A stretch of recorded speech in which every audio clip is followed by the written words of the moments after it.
Don't frazzle my It's the Woodworking Morning Show.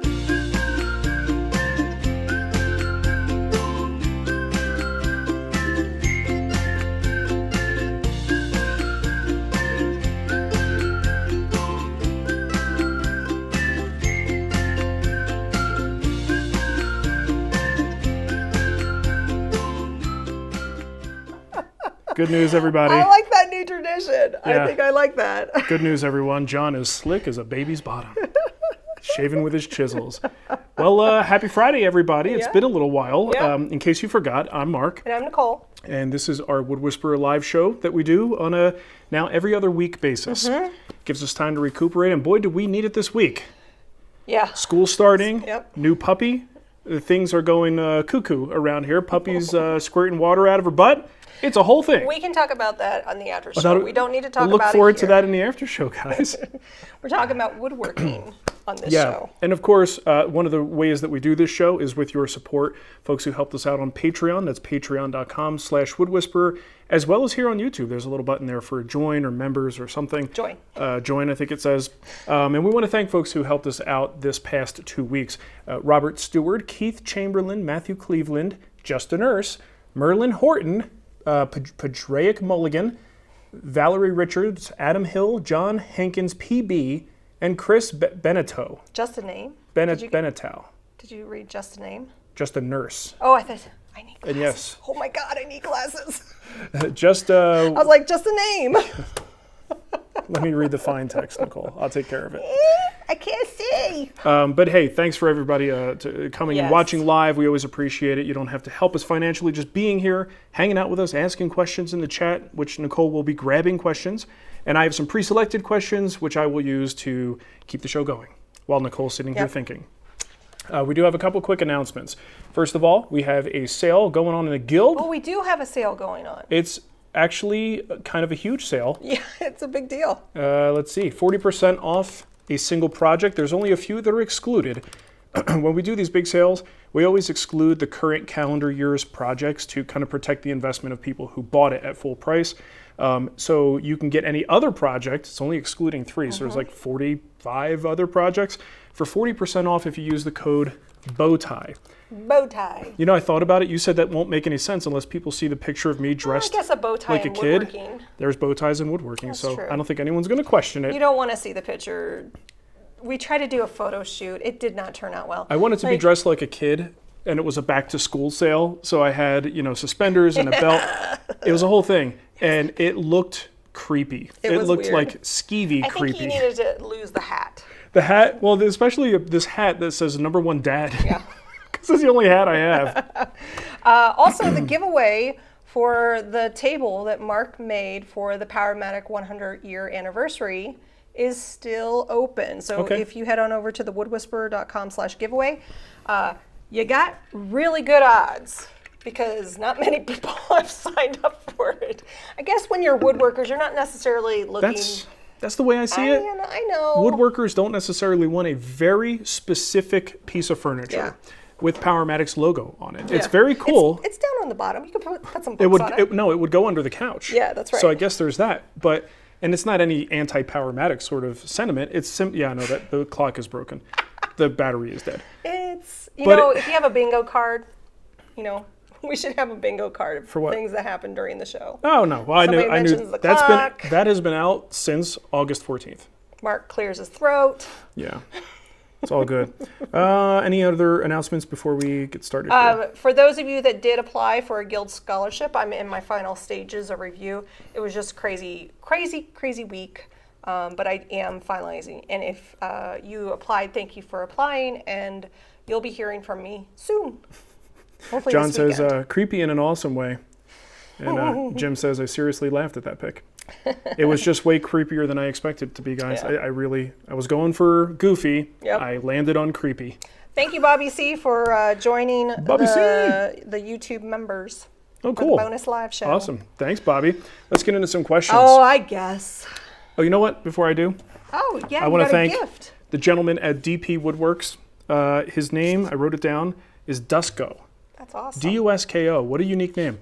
But DP Woodworks, that's dp.woodworks on Instagram, was kind enough to send me this very specifically made CA glue, like little container thing. Yeah, that's really cool. And I got to tell you, I have all the varieties of CA glue. I've got the activator, and all the time I bring this stuff to my bench, and they wind up going all over the place. I love this idea of just bringing this little caddy over to the bench. And I think he one-upped you on the caddy you made. Yeah, he did. He certainly did.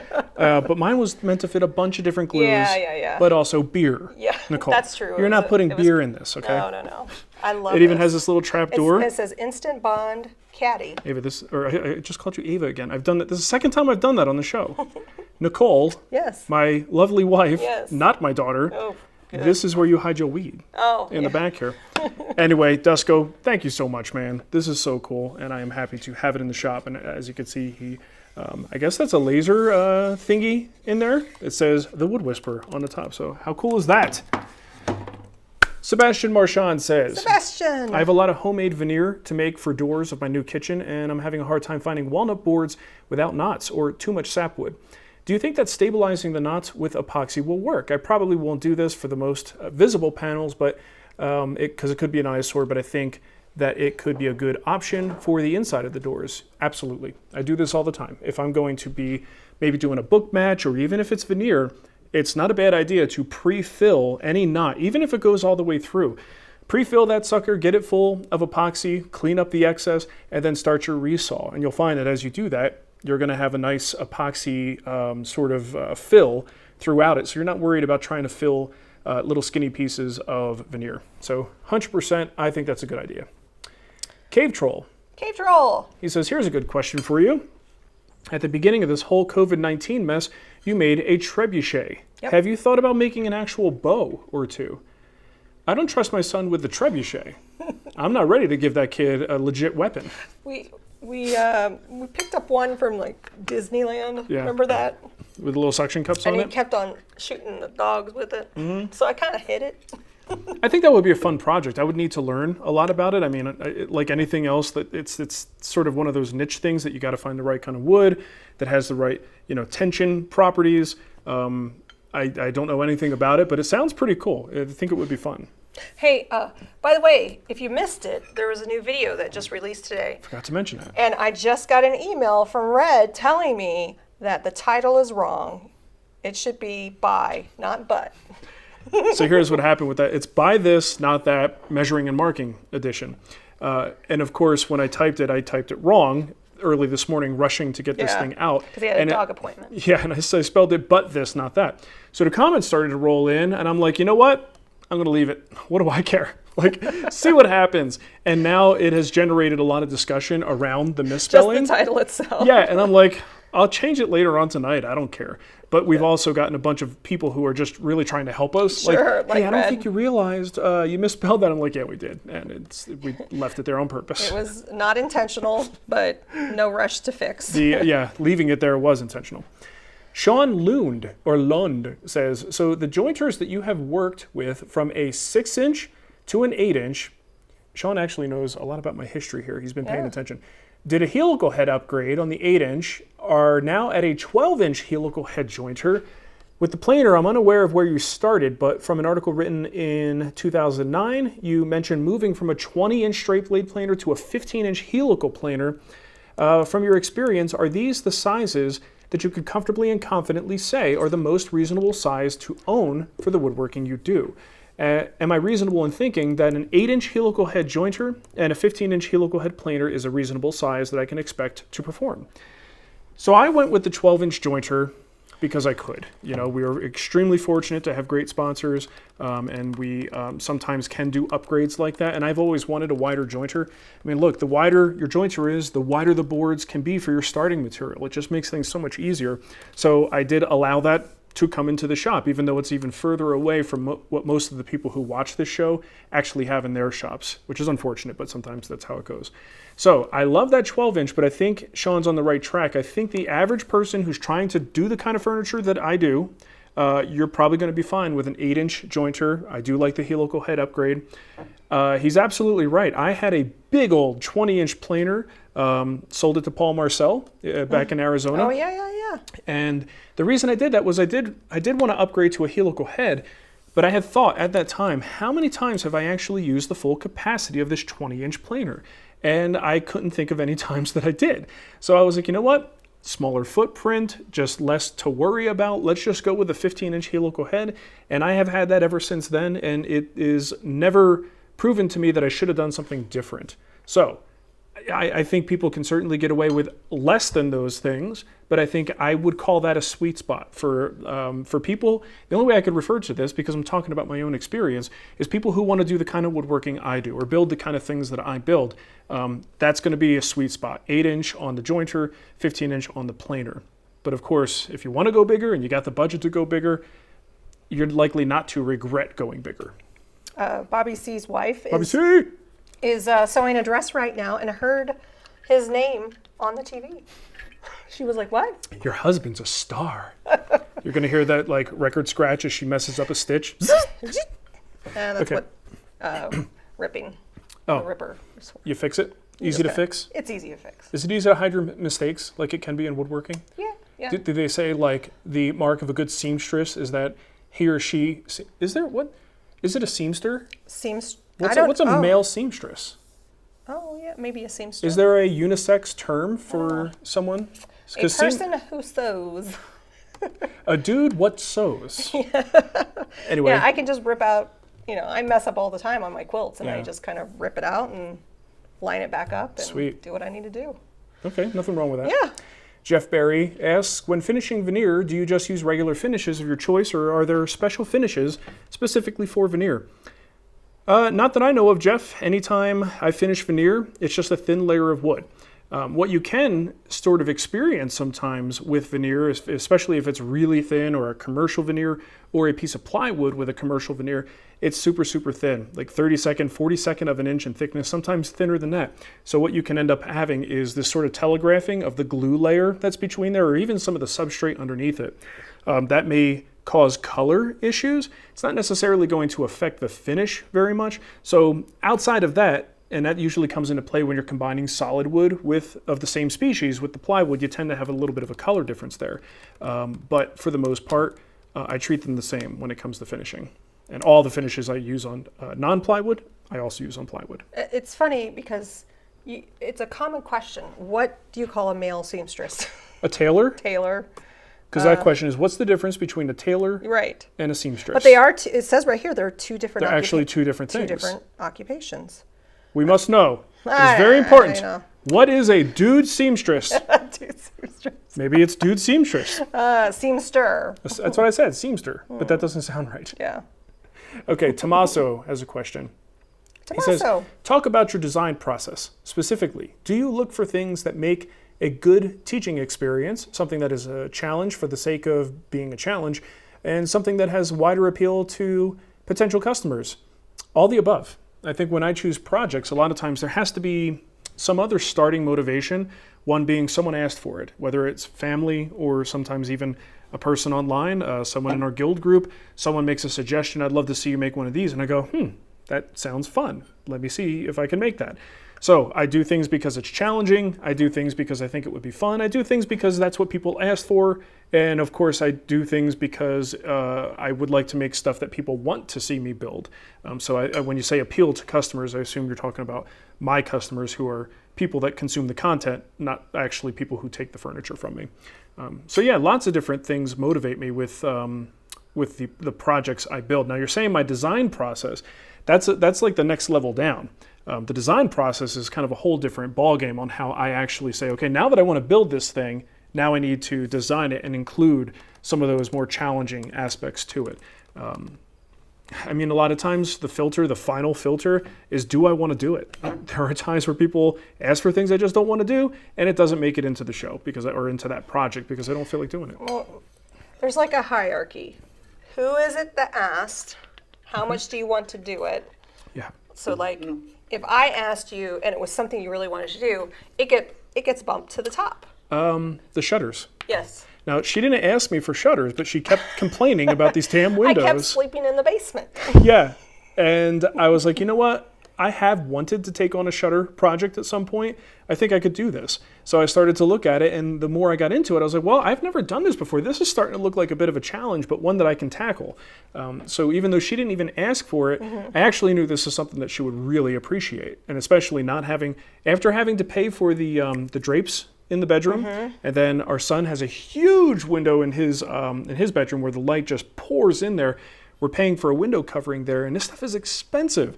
So after that expense, being like, well, how about some nice wood shutters? We actually, maybe for the first time ever on a project, I think I saved this money. I think so too. But it might be the first time, because it's never the case. So finally, there you go. We just got a nice super chat from Joe O'Brien. And Yo, Joe. He said a small price to pay for all the brilliant entertainment provided. Oh, well, thanks, man. Thanks, Joe. That's so nice of you. Careful with that brilliant word. Yeah, I think he's in Europe. Okay.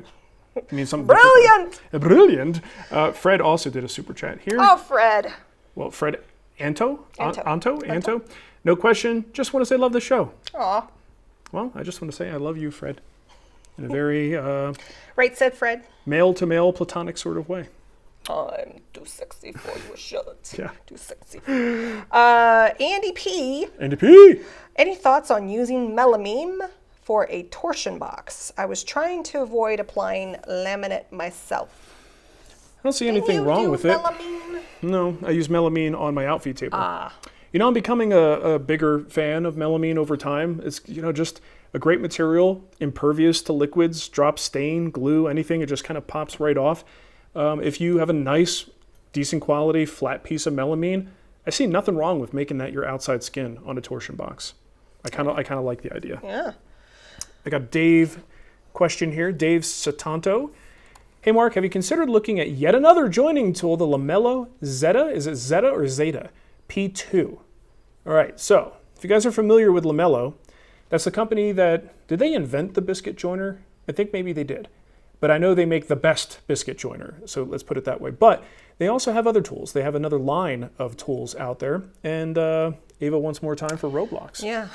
Better give it to her. So hopefully this will work. I'm going to put up a video here. This is straight from their website because I didn't actually know what this one did. I know they do something different. So I did watch the video. It's interesting because it still is the classic biscuit joiner style, that sort of football-shaped connection. But look what this thing does. It makes a little hoopty in there, right? So you just go loop, and you slide that thing in with that little mechanical fastener that holds everything together. It's actually pretty slick. So it's more than just a biscuit. It's matching your shirt. Oh, look at that. I should own a Lamello now to match my Ashley shirt. So I'm letting everybody watch this. Look at that thing go in there. Blah, blah, blah. So it goes in, and then at the end, it goes blah, blah, blah, blah, like that. Okay. See that?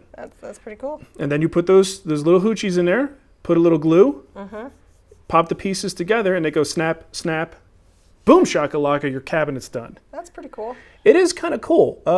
So I guess, hold on, screen recording, there. So I guess the question is that something I would consider? I don't think so.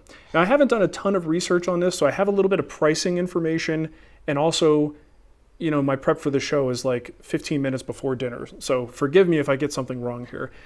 Looking at this product, it is kind of cool. It looks very fast, but this is one of those things where it kills me for every domino connector that I use in a project, the whole little plastic thing. It's so expensive, and I look at the dollar signs as I put those pieces of wood together and think, my gosh, if I were running a business that built furniture, would this be practical as an option? So when I look at a tool like that, I go, well, how much do these things cost? So by comparison, let's look at and they make them all different sizes, different types. I just found the first one I could find. It comes down to about $1.48 per joint with the one that I found if you use their little connectors that hook in like that. $1.48 each. So think about a project. Maybe you're doing, I don't know, if you're using this thing, maybe you're doing a set of kitchen cabinets. That's going to multiply the cost pretty significantly compared to the cost of biscuits, right? How much does a domino cost? Well, I did a search for that, and I looked at just, again, dominoes range in price depending on the size. So I just went for like an average size one, 20 cents each for the domino. So I think if you're just, unless you have a very strategic reason, you're building lots of sheet good cabinets and this thing is just what the doctor ordered, it's hard for me to say that I think that it's the better option. I think for most woodworkers, people who are watching this show, chances are the domino, which can do what that's doing, but I think it does it better, right? Because it's not just doing that shallow biscuit type slot, it's actually a tenon that goes deeper, and you could control the depth as well. So, and I think that's the thing, you're not going to be doing just cabinets, you're probably building furniture with solid wood, where that thing just isn't going to help you very much. So, not knowing as much as I would like to know about the product, I'm going to say, generally speaking, I would not have a need for that. It's just not something that would make my work be better. I think if you are like me, you're probably better served with the domino. Also, to look at the cost, the Zeta P2 is $1,650. And the domino, which everybody already complains about the price, is $1,050, at least where I found it today. So it's not to say that it's bad, and I know Lamello is a great company that makes top-notch products. I think that price is probably warranted for the tech that's in that thing. But I think for the average hobbyist woodworker, I can't see it being a justifiable tool. And I don't think they're trying to sell it to hobbyist woodworkers, honestly. You are a justifiable tool. That's what they call me. It's my nickname in high school. Aaron Pena says, are you still selling the classy headphone controller rack? I couldn't find it on TWWstore.com. We ran out. Now that is something that we have considered. Yeah, it was a limited run, but like if I accumulate enough small stock, we might do another batch. Definitely something, and we'll make an announcement about it if we do. Okay, Brad Quaid. I have 2 saw blades to clean, one fresh from the factory and the other from resharpening. Any suggestion on how to clean? Mineral spirits, denatured alcohol, simple green, soapy water. Thanks for the recommendations. So usually I will use mineral spirits. I'm sure you can get away with other things, but typically the schmutz that is on there is going to dissolve quickly in mineral spirits. So I give that little mineral spirits wipe down, then I wipe it off with a dry rag, and then I typically am going to apply some kind of a wax to it, which most of the time plays well with a little mineral spirits residue that might be on there. So I get the wax on there and then I call it done. That's me. Probably other options. And some of those options you mentioned possibly. I don't know that I get into the world of water-based things though, because why bother? And it just is going to cause problems potentially. Okay. Dr. Benjamin Bodner, Esquire.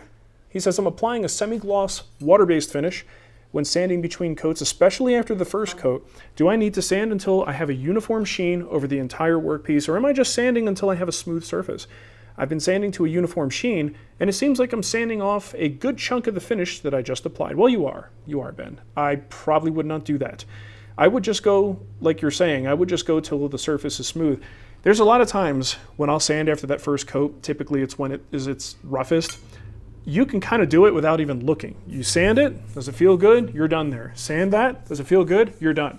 I don't care what it looks like at all, because the sheen, especially after the first coat, probably isn't even that consistent to begin with. Some absorbs differently into this area than it does over here. Maybe it built a little bit more in this area, so you have a little more sheen. It's not worth it to worry about sheen at that stage of the game. So just sand it till it's smooth, then go with your second coat. 100% don't worry about it looking consistent. My last question, Jeffrey Smith. No, it's not your last question. My last question here. Oh, okay. Now that you've been living with an epoxy floor in your shop for several months, do you recommend it? It seems like it would make dust control cleaning a bit easier. True. Any other reasons to recommend or not?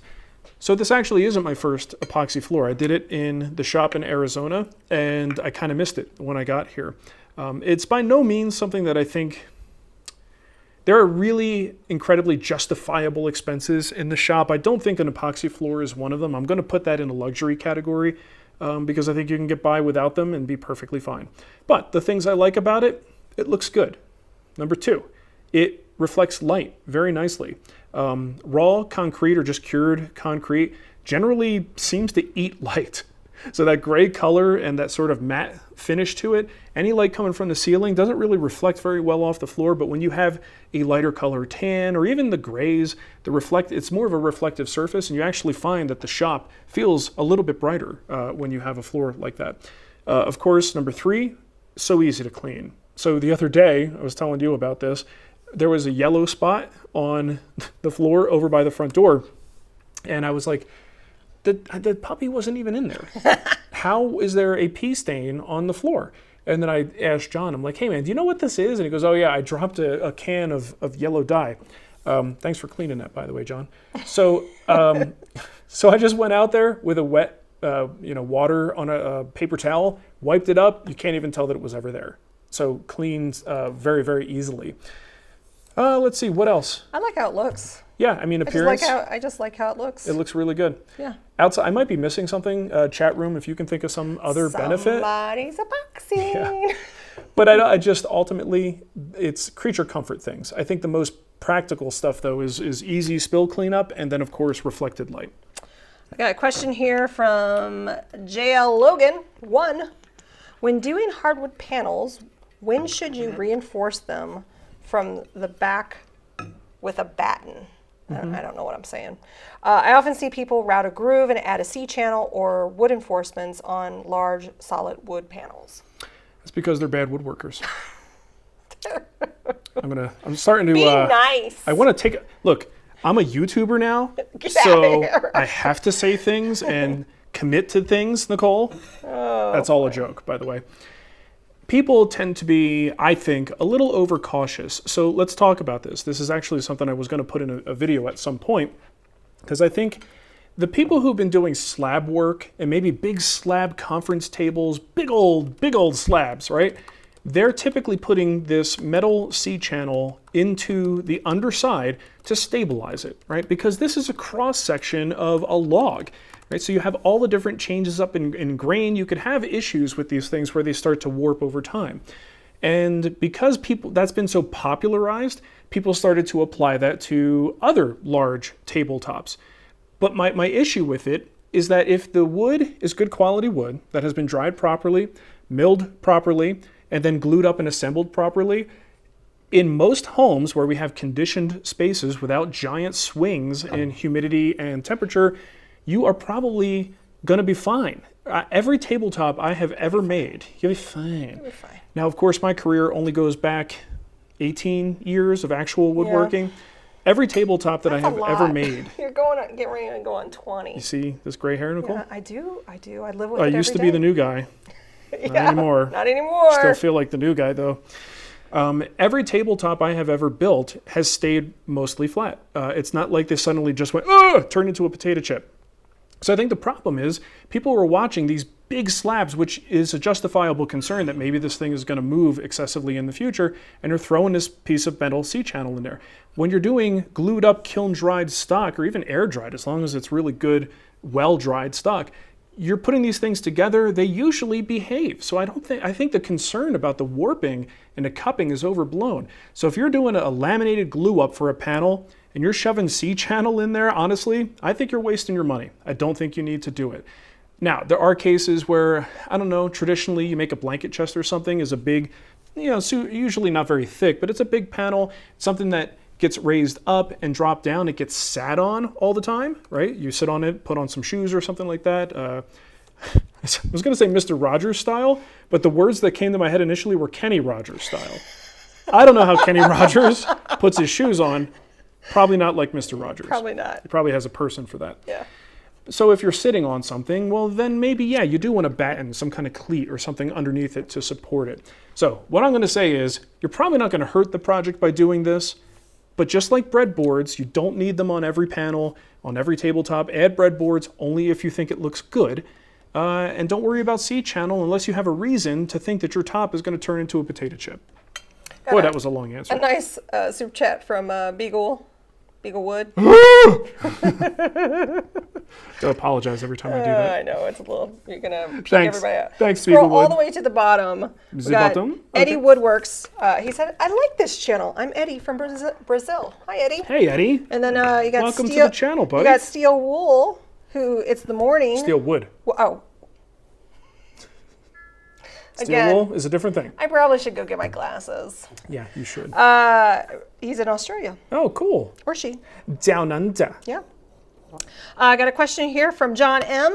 Guild project suggestion. Oh boy. Craftsman style entry door. Select one. It's like, I get to pick? Do you like me, yes or no? Kind of thing. We're opening A, up the no way. B, maybe. C, good idea. D, leave right now. Probably Yeah. the animated. He's not gonna do a door. The only way I would do a door is if someone else was doing it. If someone had a need for a door and they specifically, like I don't have a need for a craftsman style door or any door, I probably would not embark on a project like that. But if, let's say, the neighbor goes, hey, here's the specs, here's how big I want it to be, can you make it? Yeah. I might take on a job like that. I think that would be pretty cool. Let's do our thumbnail. Get out! So get out! But I don't 100% know if, yeah, I mean, the thing is, I don't know if that would ever come along, so I can't promise anything, but I don't build things without a place to put those things. That actually sometimes has bitten us in the butt, where we have like 5 coffee tables and only so many places to put a coffee table. I realized I went like 5 years asking for a coffee table. With no and then coffee I had table? too many coffee tables. It was like nothing but coffee tables.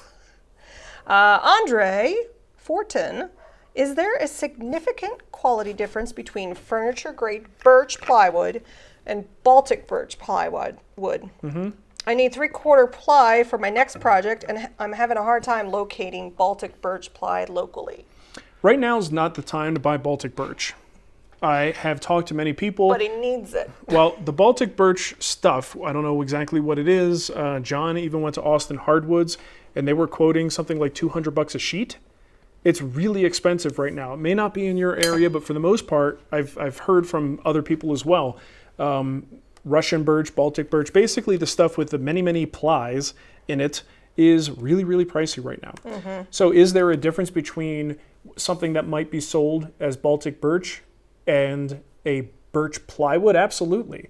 You can get like a cabinet grade birch plywood, which has, you know, maybe one great veneer face and the other one is not so great, or both are beautiful. So it's like top rate, rated stuff for cabinets.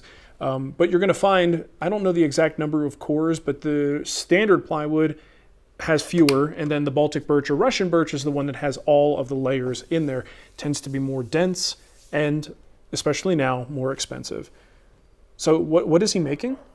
He didn't say. Why do you need Baltic birch specifically? He was just wondering if he could do the other one instead of the Baltic birch, the grade birch. Well, okay. He's asking, is there a significant quality difference? Yeah. Well, it depends on which grade of birch-faced plywood you purchase, right? So you're going to find that, like any other plywood, you have different cores and different grades, even within those cores, talking about the quality of the face, the voids, things like that. So it depends on specifically which one you're talking about, but they are going to be very different products. Let's see. There's a fried, is it Fajuri? That's a unpronounceable name. What's it say? Do you have any resources for learning about different furniture styles for a noob? Green and Green, Craftsman. I don't. No, I mean, there are specific books. Yeah. And I'm sure you could do a Google search and find them. There are specific books on each let's assume type of style, but this person doesn't know who we are. You have classes but in the Wood Whisperer Guild talking about Green and Green. You even do Green and Green lessons. Okay, but hold on. Okay. I understand what he's asking for. Okay. He doesn't want lessons on specific things. When people ask this question, they want a book called Furniture Styles. And they want to go to the Green and Green chapter. Gotcha. And the Craftsman chapter and the Queen Anne chapter. Mission. I don't know of a book that covers in detail, or really any level, jumping through all the different styles. What makes something mid-century modern? What makes it Green and Green? You can find books on those. Hell no. You will find those in books on individual topics, on those specific styles. But an overview, chat room, you guys got a better suggestion? I've never seen a book that really kind of a comprehensive guide to furniture styles. Yeah. Now, to go in what Nicole was saying, in the Guild, we offer various projects and various furniture styles, including, Green and Green. Do we have anything Mission? Definitely have more. We have some mid-century modern. Isn't the Morris chair Mission? Kind of an arts and crafts. Arts and crafts family. Okay, arts and crafts. Yeah, it wouldn't. And there are some blurred lines between those. Stop it. It's been that song has been on in the house all day long. All day long. Because Mateo goes, in PE, we were going, hey. And we're like, isn't that from that Robin Thicke song that's kind of like not a kid's song? Thankfully, no lyrics. I think it was just a Kids Bop track that took the hey. but it was a little confusing. Oh and my then God. we listened to the song all day. Yeah. Dave in the chat room. Oh no, sorry, not Dave. Rich. Sorry, Rich. He said, "Thanks for the guild discount. I just picked up the grandfather clock." Sweet. I don't see enough. I love that clock. Well, the grandfather clock is a tricky one because we partnered with Clockit. Yeah. And when you partner with a company on something as vital as the guts of the clock, you're really depending on them to have the product that matches what you did in the video. Right. So over the years, it's been tricky to make sure They've everything. given us replacement Yeah. stuff, right? I can't stand when things aren't perfect, and it drives me nuts. So real quick, for those who may have just popped in, Wood Whisperer Guild, we have a very short time. If you use the code BOWTIE at woodwhispererguild.com, you can get 40% off of a single project. Good for one use. And there are 3 projects that are not included, but the rest of them are. And that's almost 50 projects there that you could use that coupon code on. Make a sculpted rocker. Sculpted rocker, Morris chair, Beautiful. some of Philip Morley's table is in there, all kinds of stuff. Bowl turning. Oh, yeah, Ashley Harwood. I'm wearing her shirt right now. There's 2 turning series in there. Some of the best turning content you're ever going to find. All right. Did you have something? I have more. Let's see. I have one. I'll do this one from Vincent Esposito. Do you ever use combination finishes? For example, I'm using a combination of tried and true varnish oil and spar varnish that Chris Bexford uses on cherry. It works great. I have in the past. A lot of times I find that the products as is are usually sufficient for my needs. But especially when you get into the oil-based world, if you have a varnish that you really love and you want to doctor it up, you can certainly add all kinds of different things. Polymerized oils, oil wax mixtures. It's like Maloof did that too. He combined poly with linseed oil and tung oil and mineral spirits, and you can have all kinds of fun with it. Honestly, I mean, there's probably 1,000 different variations that will all produce a very similar finished product. But if you find something that you dig and you like Bexfort's recipe that he came up with, there's nothing wrong with that. Go for it. Got a question here from Wayne Buzzard. What's your thoughts on the combo planer jointer? I guess they are a European design, but I see more manufacturers building them. As long as you don't buy the cheapest stuff, I think it's okay. As long as you don't mind switching between operations. Philip Morley has one of those at his shop, and I sit back and I just tease him and laugh as he has to change back and forth from planer to jointer. But he's 1,000 times the woodworker I am, so it's okay. You But gotta yeah, make yourself feel better. I'm just doing it to boost my ego, that's all. So yeah, I think they're great, but like any combination tool, it's a little bit cumbersome to go back and forth, but they can be great tools. And I think as long as you avoid the bottom of the pile, if you look at the price and the price is cheaper than the combination, like let's say you find a cheap joiner and a cheap planer, what is that price? If the combo machine is that same price or less, do not buy it. Because to do that moving from one thing to another, you need good quality parts so that it keeps its settings, so that you don't switch from one thing to the other. Now it's out of calibration. So make sure you have to put a little bit of money into it. Well, and especially, well, I'm sorry, what? No, I thought you were done. Especially if you look at the European ones, generally speaking, you're going to find some good quality stuff. I'm looking at your whiteboard over here. Oh, boy. And there's way too many Johns and Moms on that list. Where's my stuff? John's workbench, Mom's dining table bench, Put Mom's end table, Nicole's John's quilt table. Well, you never asked for a I quilt did. table? I did. I've been using that old desk as an alternative. I thought you were I don't gonna remember make, this. I thought you were going to make me one. Well, you write it up there. I'll write it on. Cross I'm those gonna- out while you're at I'm it. gonna put it on the top. I don't want to make John a workbench. John can make his own workbench. Come on, John. Vincent had another question about the wall material behind you. I keep making fart sounds with this thing. With the what? Oh, this yeah, T111? yeah. Wants to know what led you to choose that. Stop. Sorry. For hanging your tools. Do you like it or do you have any regrets? Oh, I love it. Regrets? No regrets.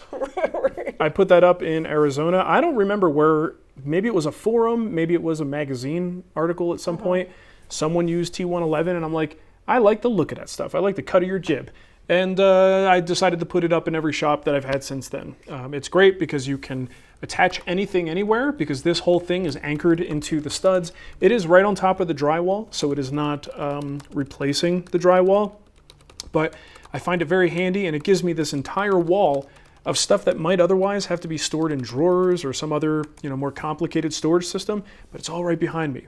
And I did it everywhere else that I have a wall that needs stuff on it. But I think it's a very good upgrade if it's in the cards for you. Got a question here from Hey! Stop it. Alex Hill. Hey Mark, planning or planing? A cherry dining table. Planning. And wanted to use hard wax oil finish. I've never used cherry, and I'm aware it can be a blotch monster. Do I need to worry about that with hard wax oils? Yes and no. They can also create blotch in blotch-prone woods. The real question is, are you really bothered by it? So I have a cherry table. Our kitchen table is made of cherry, finished with a hard wax oil. Are there some blotchy parts? Sure. Are there light spots and dark spots? Sure. Do I care? Are there markers all over it? Well, not anymore. There was. I refinished it. But do I care? No, it's cherry. It's not something that really bothers me. I don't find there might be exceptions. There might be cherry boards that blotch in a way that I find to be unattractive. Most of the time, though, with cherry, it's just part of the sort of Mother Nature's variation that's brought to the wood, and I don't really have a problem with it.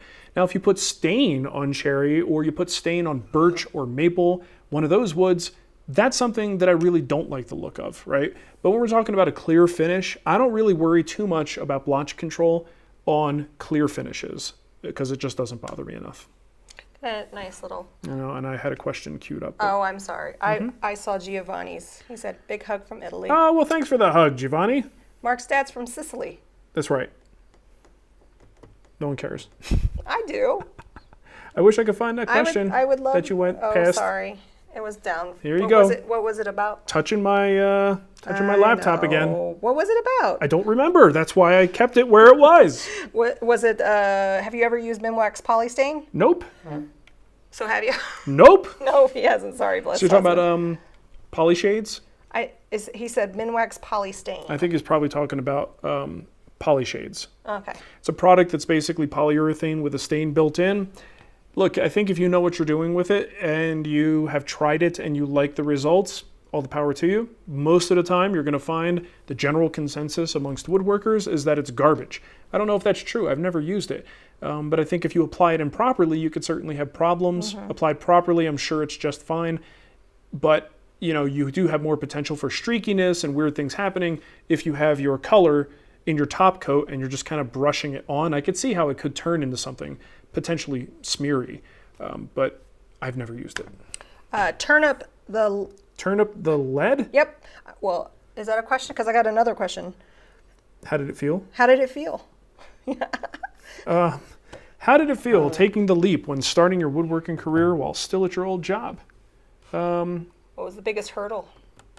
Convincing himself. It was. I was the biggest hurdle. Yeah. I just didn't think that I had enough experience to be successful in woodworking. And you didn't. And I didn't. So that was totally true. Also, the fact that I had gone to school, science was a passion of mine, and it was something that I wanted to do with my life. But I started to get to a point where what I was doing, because I wasn't in research, was very unfulfilling to me, and it became a job. Nothing more than a job. It was a paycheck. But still, I went to school for it. We actually made some sacrifices to make sure that I could get a good education, and the least I could do was work in that field when I was done. And I always think of like what my mom would say in a situation like that. She'd like, "You're keeping that job, is what you're doing." You went to school for 4 years. You can't keep that job. But Nicole worked on me for a while and convinced me that I was miserable here. Yeah. This makes me happy. He wasn't fun. He was not fun. And, well, you know what? An hour and 10-minute commute I get it. That's each way. I was miserable when I came home, but I was always happy when I was in the shop. I think Nicole was just getting bored because I'd come home and I'd want to go in the shop, and she worked from home. Yep. Wanted to go out, and I'm like, I don't want to go out. I've been out all day. Like, let's go see a movie. Let's go do something. And she's like, I just want to go to the movies. Quit your job. It's a lot like that. But she's way more adventurous than I am. So if it wasn't for her encouragement, I never would have done it. And if we had kids at the time, no matter how much you encouraged me, I don't think I would have done Yeah, it. probably Because I would not. not have felt safe doing Probably that. not. Thank you, Robert Price, for the super chat. Oh, thanks, man. Hey. You could do a combination of the two. Bitch your pages, bitch your pages. Alrighty, do I have any more questions? Well, hold on. Yep. Worth effort as a question. Why isn't that popping up there? There it is. Know. How scratched are your glasses? Mine get foggy with so many scratches. Not too bad. No. I mean, I clean my glasses every day. I don't like them when they get too schmutzy. There's times where I go to Mateo and I look at his face and I can't see his eyeballs. They're so... I'm like, hey buddy, can I clean these just for clean you? I scrape off all the schmutz off of there. But yeah, mine aren't too bad. Oh, that's so funny. Yeah. What else we got? Not much. We got an after show where we can... Denny Williams is confused. He says it's live, but the clock says last week. Yeah. Reruns. The clock is broken. Yes. It needs a new battery. That's all. It is live. If it's not, that was weird that I just started talking about your name. Look at his little pup there. Steve. Oh. Yep. Steve Fuller above has a question, I think, about Matt's shaker sideboard project. Oh, Steve Fuller. Working on Matt's shaker sideboard guild project, when cutting the mortises on the router, would you recommend a spiral upcut bit? I would recommend a spiral upcut bit probably always. Is it a through mortise? This, Matt's the instructor of that course, right? Yeah, every single course, every lesson, you can actually write in the comments and the instructor will answer you. Sometimes they take a little longer than others, but Matt does answer. Actually, Matt is the only other instructor who is accessible via the contact form, via the support form on the guild site, so you can actually ask Matt directly. Mm-hmm. I don't know if you're talking about a through mortise. If it's a through mortise, sometimes you don't, sometimes you don't necessarily want an upcut, you want a down cut so that the direction is promoting the cleanest line possible. But if you're just doing a standard mortise and it's a blind mortise, I want an upcut because I want to get all those chips out of there to reduce heat and reduce friction. And pretty much all I own anymore are upcut bits. Because guess what? A sharp spiral upcut bit is going to leave a darn nice surface no matter how you're using it and what you're using it for. It's only once they start to go really dull that it becomes a problem. I think that's going to do it for us today. Oh, I got one more question Do from you? Steve. Have you ever flattened your bench since you built it? No. Nope. I knew that would be an easy answer. And it is not flat, and I don't care. You guys want to see something really cute? Sure. Take a look at this. Oh, you got the picture. What do you think of that? She says, hi, I'm cute. She's probably currently making my mom miserable. Chewing on her feet. She just woke up from a nap and is probably raising hell. Okay. We're good? Jonathan Turner says he's considering leaving his career as an airline pilot to woodwork. For now, it's a side job. Honestly, that's kind of what Mark did. He kind of built it up. I think that helped, right? Yeah. It wasn't something that I may have misrepresented how it happened. It wasn't something I just one day said, I'm done with this. My goal was to build up as much business on the side as possible that I just couldn't get it all done. So that it was like, okay, well now I'm going to leave this job and I'll be able to finish all the other jobs that I have lined up on the woodworking side. And it wasn't until I had enough jobs lined up or the potential prospect of jobs to line up that we started to really go down that path. I would suggest, though, you maybe, honestly, it didn't change him on how he worked until he worked in a refinishing shop. Because when he started doing it full time, he was still working as a hobbyist. Yeah.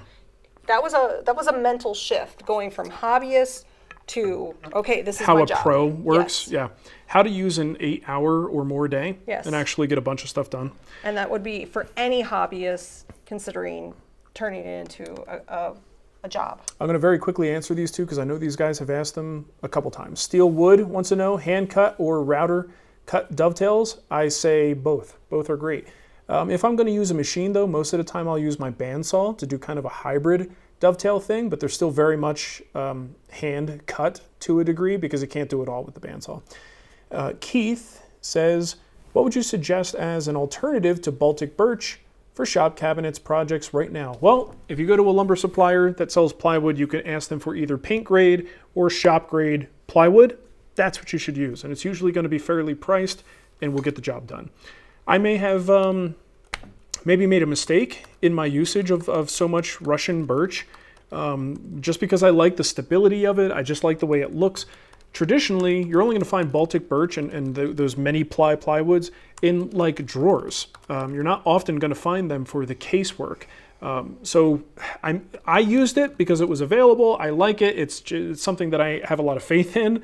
But in the end, for shop furniture, shop grade stuff is really all you need. So that's that. All right. Well, thank you, everybody. We really appreciate you hanging out with us. I want to make sure you know, once again, woodwhispererguild.com, 40% off, very limited time. Get in there and get yourself a project. You heard us talk about the guild before. You wonder what it's all about.